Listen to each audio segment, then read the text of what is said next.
चलिए शीट का पहला क्वेश्चन है आपका, क्या है? शीट का पहला क्वेश्चन है कि जो जोता बोया ना गया हो। गांव में आपको पता भी होता है ना, देखो ऊसर क्या कहते हैं, ऊसर या बंजर भूमि तुमने देखा होगा ना। बंजर में क्या होता है, निकलता ही नहीं है कुछ, और जहां कुछ नहीं होता वहां पे क्या आ जाता है, ऊसर आ जाता है। ऊसर अगर आप गांव के परिवेश में थोड़ा सा होंगे तो आपको पता होगा कि जिस जमीन को जोता बोया नहीं जाता है वहां पर क्या उग जाती है, बहुत सारी घासें उग जाती हैं।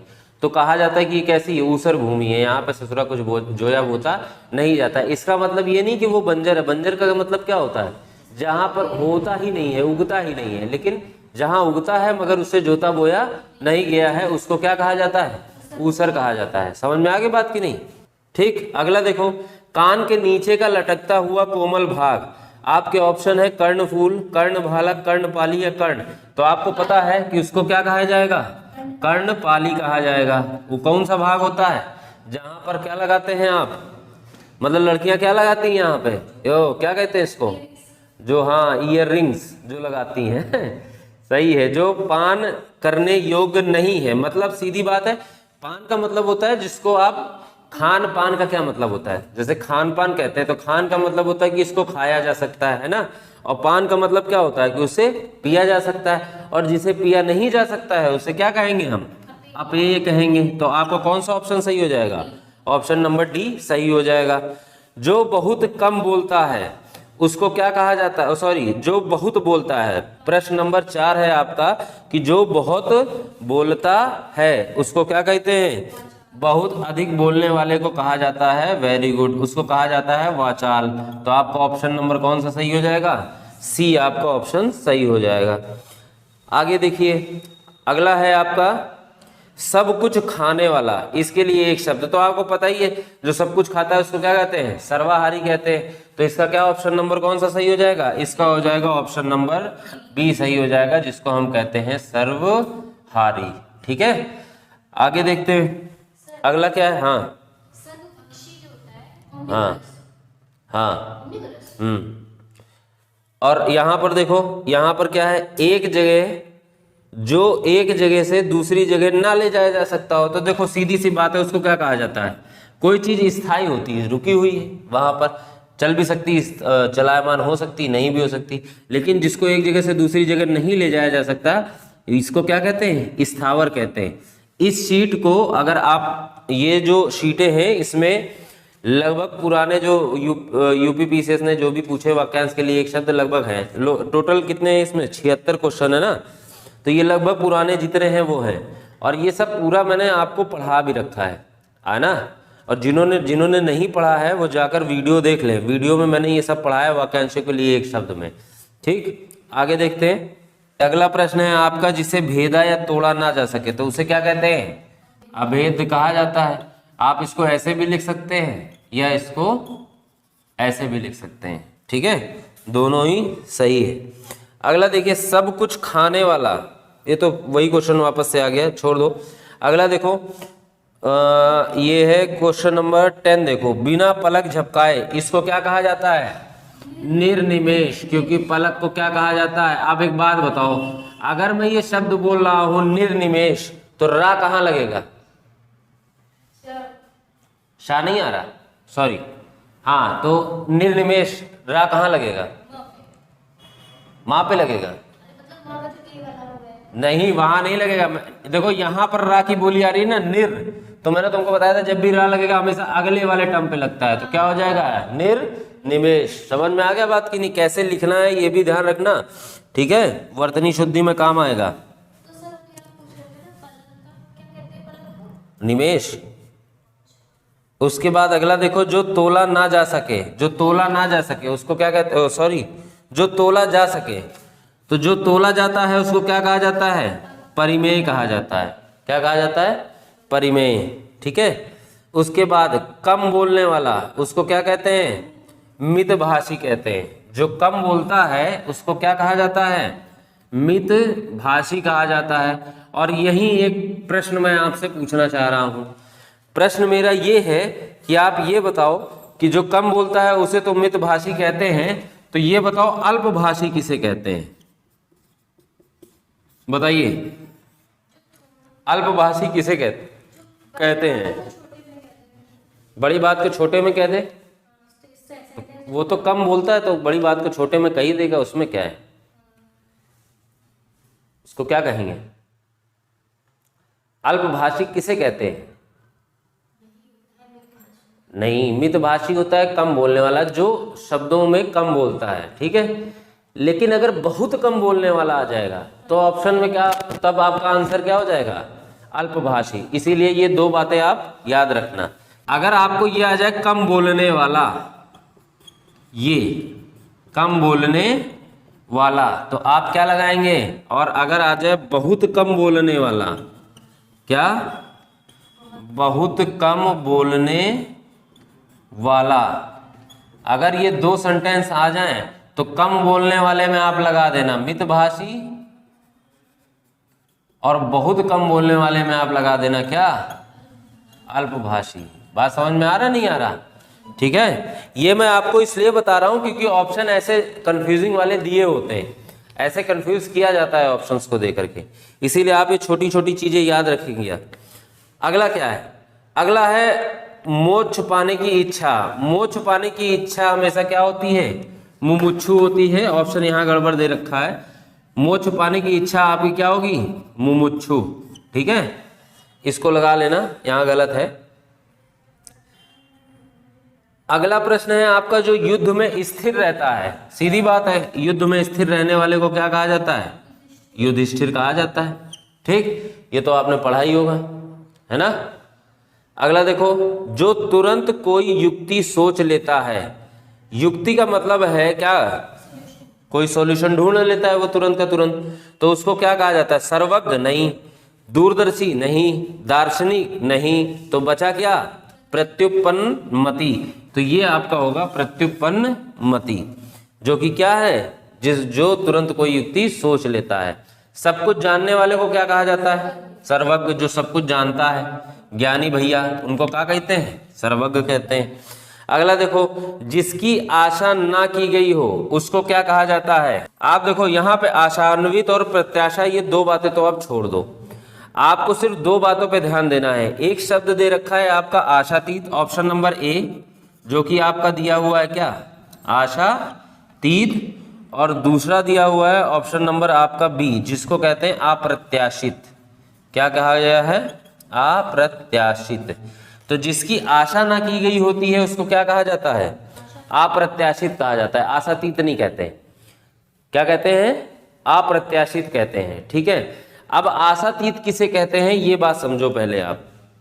जो आपकी आशा से परे होता है ना, मतलब जिसकी आप आशा ही नहीं कर सकते हैं। बात समझ में आ गया नहीं आ गया? अगला देखो, अनेक शब्दों के लिए एक शब्द में आपको 4 ऑप्शन दिए गए हैं। पहला कि जंगल की आग को, इसमें बताना आपको ये है कि कौन सा गलत है। तो जंगल की आग को क्या कहते हैं? दावानल। सही है? नहीं मालूम? सही है, जंगल की आग को कहा जाता है दावानल। पढ़ लेना जाकर, आज पुरानी वीडियो मेरी देख लेना, फायदेमंद होगा। उसके बाद समुद्र की आग, इसको भी कहते हैं बड़वानल। ठीक है, पेट की आग को जठर अग्नि कहते ही कहते हैं। आदि से अंत तक, आदि से अंत तक अनंत नहीं होता है, आदि से अंत तक जो होता है उसको कहते हैं आद्योपांत। क्या कहा जाता है? आद्योपांत, ये कहा जाता है आदि से अंत तक को। ठीक है, अनंत उसको कहते हैं जिसका अंत ही नहीं होता है। बात समझ में आया गया कि नहीं आ गया? ठीक है, तो अनंत आप समझ लेना, अनंत किसको कहते हैं? अगर कोई कह दे जिसका अंत नहीं है तो वो क्या होगा? अनंत। लेकिन अगर कोई कह दे आदि से अंत तक तो उसको क्या कहा जाएगा? आद्योपांत। तो ये आप याद रखना। ठीक है, अगला प्रश्न देखिए, अगला क्या है? अगला है अपनी विवाहिता स्त्री से उत्पन्न पुत्र। अपनी विवाहिता, देखो मैंने आपको यहाँ 2 चीजें पढ़ाई थी। एक तो वाक्यांश के लिए एक शब्द जब मैंने आपको पढ़ाया था तो उसमें भी मैंने आपको समझाया था। दूसरा जब मैंने आपको विलोम शब्द पढ़ाया था उसमें भी मैंने आपको समझाया था। क्योंकि 2 टर्म है, एक है जारज, एक है औरस। जारज और औरस, ये 2 टर्म विलोम शब्द में भी पूछे गए हैं और वाक्यांशों के लिए एक शब्द में भी पूछे गए हैं। इसीलिए मैंने दोनों जगह इस बात को डिस्कस किया था। औरस कौन होता है? अगर आपकी अपनी विवाहिता पत्नी से उत्पन्न पुत्र है तो उसे क्या कहा जाता है? औरस। और अगर उपपति से उत्पन्न पुत्र है तो इसको क्या कहते हैं? जारज, जिसको आप नाजायज भी कह सकते हैं शायद, है ना। जारज क्या होता है? आप ये प्रश्न कैसे पूछा जाएगा? उपपति से उत्पन्न पुत्र, है ना, ठीक है। उपपति यहाँ पे जरूर लिखते हैं आप। इसको अगर शॉर्ट फॉर्म में कहें तो शायद बॉयफ्रेंड कह सकते हैं, शायद, है ना, ठीक है। अब ये तो शुद्ध हिंदी हो जाती है, लेकिन हो सकता है। अभी फिलहाल आप इतना जान लो कि औरस किसे कहते हैं? लीगल चाइल्ड, और जारज इलीगल चाइल्ड, है ना। सही है। चलो फिलहाल ये याद रखना, ठीक। तो आपको ऑप्शन नंबर कौन सा सही होगा? ये डी सही हो जाएगा, जिसमें आपको दिया गया है औरस, ठीक है। अपनी विवाहिता स्त्री से उत्पन्न पुत्र को औरस कहते हैं। जिसके हृदय में ममता नहीं होती है निर्मम व्यक्ति कहलाता है। सीधी बात है, इसमें कुछ तो सोचना वैसे भी नहीं था। जिसके हृदय में ममता नहीं होती उसको क्या कहते हैं? निर्मम। तो ऑप्शन नंबर डी इसका लगा लीजिए। अगला सुनिए, बहुत इंपॉर्टेंट है। वह समारोह जिसमें गुरुकुल के स्नातकों को विद्या अध्ययन करने के उपरांत विदाई दी जाती है उसको क्या कहते हैं? समावर्तन कहते हैं। हाँ, वेरी गुड। मतलब जिसमें जो है स्नातकों को विद्या अध्ययन कर लिए हैं, अब भैया जाओ, बहुत पढ़ लिया तो अब चलो विदाई समारोह होता है। क्या कहते हैं उसको? फेयरवेल। हिंदी में क्या कहते हैं? क्या? क्या कहते हैं? कॉन्वोकेशन। वारे अंग्रेजी, हिंदी में उसको क्या कहा जाता है? समावर्तन कहा जाता है। बात समझ में आया? हाँ, नेशंस ये पूछ रही हो ना। ऑप्शन नंबर क्या? क्वेश्चन नंबर 21 का ऑप्शन नंबर सी, कि नेशंस क्या कहते हैं? इसको कहते हैं अंग्रेजी में, इसको कहें तो ब्रूटल नहीं होता, ब्रूटैलिटी जिसको कहते हैं वो होती है ब्रूटैलिटी, क्रूअल जिसको कहते हैं ना, ठीक है। आगे देखो, आगे क्या कहते हैं? अगला क्या है? अगला है नहीं, वो तो सेम वही वाला क्वेश्चन है। देखो, हाँ, अगला क्या है? अनेक शब्दों के लिए एक शब्द में निम्नलिखित विकल्पों में से कौन सा गलत है उसको क्या कहेंगे? जैसे जंगल की आग दावानल, ठीक है, और समुद्र की आग बड़वानल, पेट की आग जठार अग्नि। बी ऑप्शन इसका गलत है। आगे की सोचने वाला उसको कहते हैं आगामी, अग्रगामी नहीं होता है वो। आगे की सोचने वाले को क्या कहा जाता है? आगामी कहा जाता है, ठीक है। आगामी चुनाव है तो आपको पता है कि आगामी चीजें बोली जाती है ना। हमारे आगामी क्या है? आगामी ये सुविधाएं हम देंगे, या आगामी हमारे ये प्रयास रहेंगे, ऐसे शब्द बोले जाते हैं ना, नेताओं द्वारा ज्यादा बोले जाते हैं। तो इसका मतलब है वो क्या बात कर रहे होते हैं? आगे की सोचकर बात कर रहे होते हैं, ठीक है। अगला देखो, तो ये बी ऑप्शन आपका यहाँ पर सही हो जाएगा, मतलब ये गलत लिखा हुआ है, आगामी होना चाहिए था। जिसकी विशेषता बताई जाए उसको क्या कहते हैं? विशेषण। हाँ, विशेष कहते हैं। विशेषण किसे कहते हैं? अरे जिसकी विशेषता बताई जाए वही तो विशेष होता है। जो शब्द विशेषता बताते हैं उसे विशेषण कहते हैं। Very good. चलो आगे देखते हैं। मदिरा पीने का प्याला, इसको कहा जाता है चषक। देखो, वर्तनी शुद्धि में याद रखना, चषक ऐसे लिखा जाता है, ऐसे नहीं लिखा जाता, ठीक है। ये गलत शब्द है। शब्द सही क्या कौन सा है? ये कि चषक ऐसे लिखा जाता है। अगला क्या है? अगला है स्त्री से वशीभूत है, इसको बोलते हैं स्त्रियोचित। क्या कहा जाता है? स्त्रियोचित। हाँ, मतलब हर समय उनको बस अपनी स्त्री नजर आती है, तो इसको क्या कहते हैं? स्त्रियोचित। उसके बाद शुद्ध वर्तनी, ये कनिष्ठिका और मध्यमा के बीच की उंगली को क्या कहते हैं? ये तो पता ही होगा। क्या कहा जाता है इसको? अरे बताओ। अनामिका कहते हैं इसको। क्या कहते हैं? अनामिका। अब जिसके पेट में माँ ने रस्सी बांध दी हो उसको क्या कहा जाता है? दामोदर। देखो, अब एक बात यहाँ पे और भी समझ लो आप, दामोदर है ना, ये दामोदर नाम कैसे पड़ा पहले ये समझ लो। दामोदर में ये जो दाम होता है आपके ये काम आएगा, वन वर्ड सब्स्टिट्यूशन में भी आएगा और साथ ही पर्यायवाची में भी काम आएगा। दाम का मतलब होता है रस्सी। क्या होता है? रस्सी। तो ये आप याद रखोगे तो कभी भूलोगे नहीं, ठीक है। दाम का मतलब क्या होता है? रस्सी। और जिसके पेट में रस्सी बंधी होती है उसको क्या कहते हैं? दामोदर कहते हैं, ठीक है। लंबोदर किसे कहते हैं? गणेश जी को कहा जाता है। क्यों? क्योंकि उनका उदर क्या है? लंबा है। ठीक, अब उदर की शुद्ध हिंदी क्या होगी? मतलब उदर तो वैसे भी शुद्ध हिंदी होगी, उदर का मतलब क्या होता है? चलो ऑनलाइन जो भी देख रहे हैं साथी, उनको जो है उदर की जो मीनिंग है वो कमेंट बॉक्स में कमेंट करके बताएं। अगला देखें, पीछे पीछे चलने वाला, इसको क्या कहा जाएगा? अनुगामी कहा जाएगा। ठीक है, अनुगामी। एक शब्द होता है अनुगामी, दूसरा होता है अनुयायी। दोनों में अंतर क्या होता है? अनुगामी तो आपको पता है जो पीछे पीछे चलता है, और अनुयायी क्या होता है? चलो सोच के बताना, इसका आंसर मुझे चाहिए कमेंट बॉक्स में। आई लाइक इट है। अगला देखो, जिसकी कीमत ना की जा सके, जाहिर सी बात है जिसकी कोई कीमत नहीं होती वो क्या होता है? अमूल्य होता है ना। जिसको कोई कीमत नहीं होती वो क्या होता है? अमूल्य होता है। अब अगला देखते हैं, अगला क्या है? गुरु थोड़ा नपातुला भोजन करने वाला, नपातुला भोजन करने वाला कहलाता है मिताहारी। क्या कहा जाता है इसको? मिताहारी। ये सारे प्रश्न मैं पहले यहाँ क्लास में करवा चुका हूँ, फिर भी तुम लोगों की बुद्धि नहीं खुल रही है, सवालों का जवाब नहीं दे पा रहे हो, घर जाके पढ़वे नहीं करते हो, सो जाते हो तो क्या होगा? गुरु के समीप रहकर अध्ययन करने वाला, इसको कहा जाता है अंतेवासी। क्या कहते हैं? अंतेवासी। ये बहुत बार पूछा गया और बहुत अच्छा शब्द है भी। अंतेवासी, जो अपने गुरु के समीप रहकर अध्ययन करता है उसको क्या कहा जाता है? अंतेवासी कहा जाता है।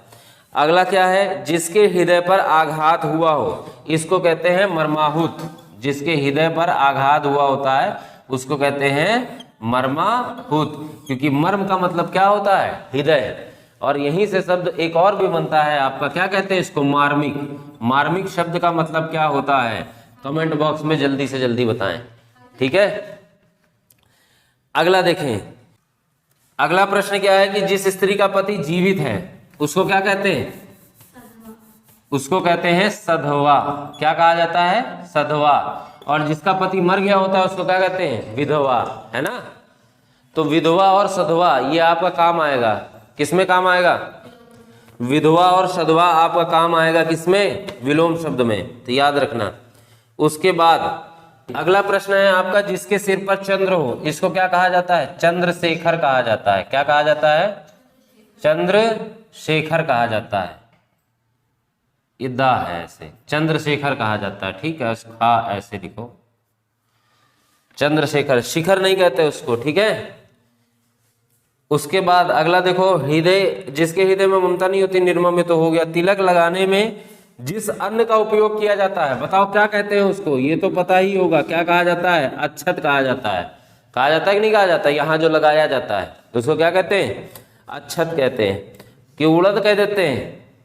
हाँ, क्षति कहते हैं। ठीक। राज्य द्वारा निकाला गया आधिकारिक आदेश, इसको कहा जाता है अध्यादेश। ठीक है, राज्य द्वारा निकाला गया आधिकारिक आदेश क्या कहलाता है? अध्यादेश कहलाता है।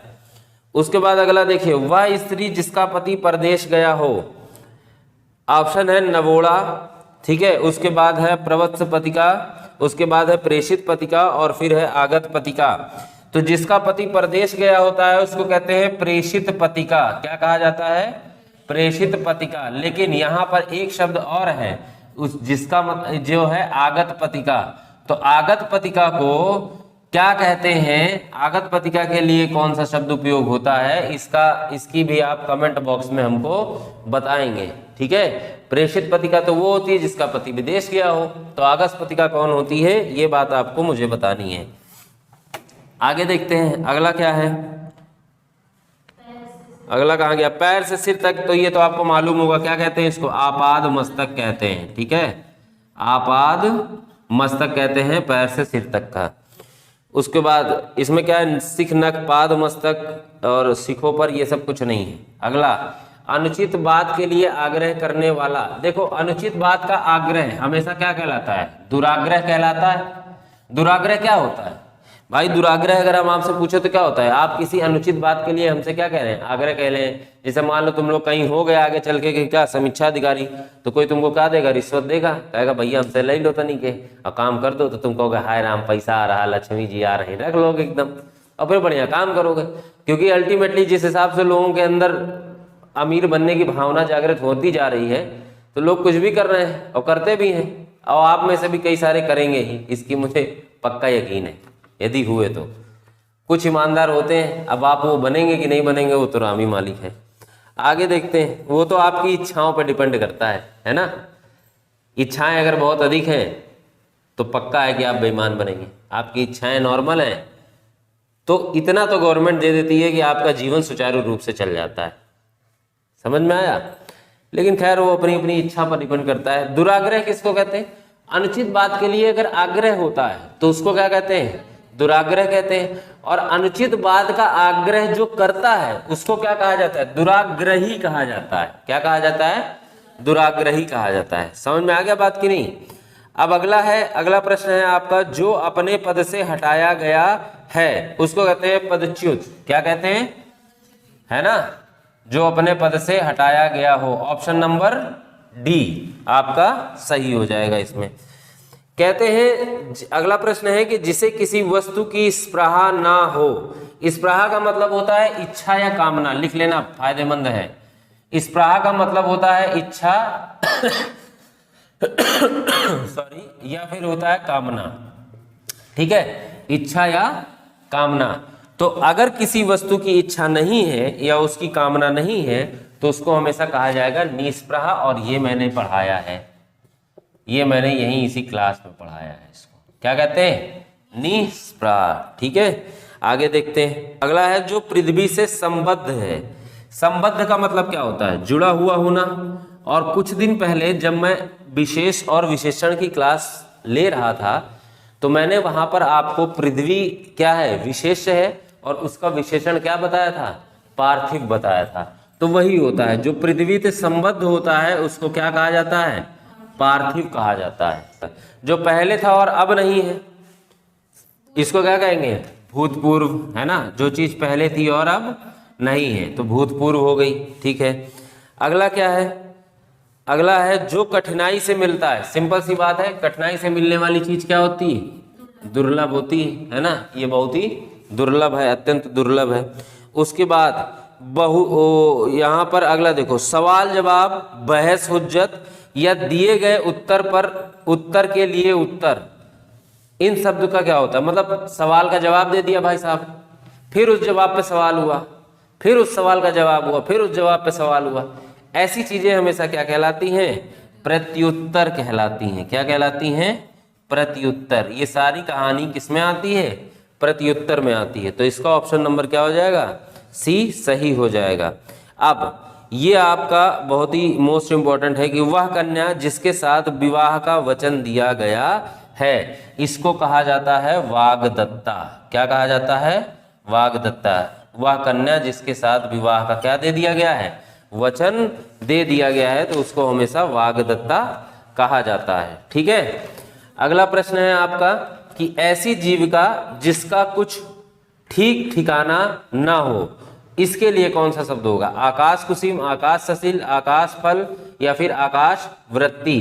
तो यही बी वाला ऑप्शन आपका सही होगा कि ऐसी जीविका जिसका कुछ ठीक ठिकाना नहीं है उसको कहा जाता है आकाश वृत्ति। तो आप यहाँ पे ऑप्शन नंबर कौन सा लगा लेंगे? ऑप्शन नंबर बी आप इसको सही टिक कर लेंगे। चलिए, उसके बाद ये आपको मालूम ही होगा, मरणासन अवस्था वाली जो स्थिति होती है इसको क्या कहा जाता है? मुमूर्षु। इसको क्या बोलते हैं? मुमूर्षु। क्या मतलब? मरने की जस्ट इच्छा। अब बताओ वर्तनी शुद्धि में क्या ये सही है? ये जो मैंने लिखा है ये मुमूर्षु सही लिखा है? मैंने गलत लिखा है, यहाँ पे बड़े ऊ की मात्रा होगी। ये मैंने समझाया था वर्तनी शुद्धि में। बात समझ में आया कि नहीं आया? ऑप्शन ही देख लेते तो ऑप्शन में भी सही लिखा हुआ था। क्या बताएं। फिलहाल अब लगभग आपके ये सारे क्वेश्चन हो गए हैं। ठीक है, तो ये आपकी शीट यहीं पर समाप्त होती है। आप घर जाइए और इत्मीनान से पुरानी वीडियोस जिसको याद ना हो देखो, नोट्स बनाओ, पढ़ाई करो बना बन, क्योंकि ज़्यादा समय में है नहीं। अगर सिलेक्शन चाहते हो तो बिल्कुल पढ़ाई कर लो, और नहीं चाहते हो तो कोई बात नहीं, फिर तो मौज है ही है जीवन में, है ना। फिर कह देना कोनो और तैयारी कर रहे हैं, फिर कह देना कोनो और तैयारी कर रहे हैं। एक बार इच्छा से अगर लगोगे तो कुछ ना कुछ हासिल करके ही निकलोगे। ये जीवन ऐसे ही है, अगर आप इच्छा में प्रबल हो गए तो आपका जीवन बहुत बेहतर बन जाता है। तो इसीलिए जाइए, पढ़ाई करिए इत्मीनान से। और ऑनलाइन जो भी बच्चे हमारी वीडियोस देख रहे हों, कृपया लाइक शेयर सब्सक्राइब करें यदि उन्हें हमारा पढ़ाया समझ में आता है तो। डिजिटल बोर्ड नहीं है लेकिन उसके बावजूद भी कंटेंट बढ़िया है, अगर आप पढ़ेंगे तो मज़ा आएगी। तब तक के लिए बाय बाय, जय हिंद।